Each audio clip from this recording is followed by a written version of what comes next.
The reason brands do not appear on balance sheets normally is because balance sheets are about what you paid for an asset.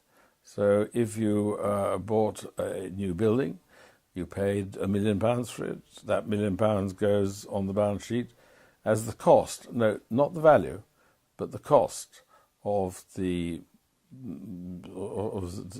new property. And it's the same with a brand. If you buy a brand for £1 million, then that should go on the balance sheet. It costs £1 million, that's where it goes. But again, note that it's the cost of the brand that goes on the balance sheet, not the value. Now, most brands are not bought, they're built up over time. So they haven't got a formal cost in the sense that anybody can recognize. So you don't put them on the balance sheet.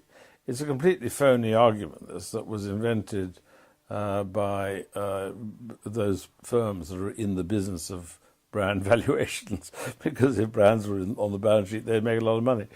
It's completely unnecessary to put brands on the balance sheet. If it's important to the shareholders or to the company to make sure that the shareholders are aware of the value or the cost of the brands, they're perfectly free to put them in the annual report in some other part. They can put them in a note to the accounts, they can put them in the director's report, they can put them in the chairman's statement.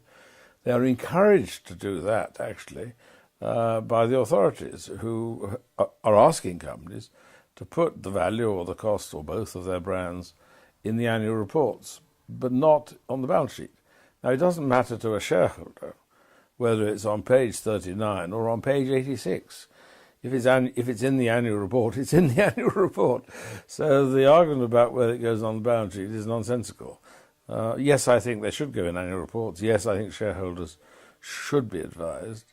And there's a whole lot of technical reasons why it should not be on the balance sheet, but actually it doesn't matter, because it can be in the annual report anyway.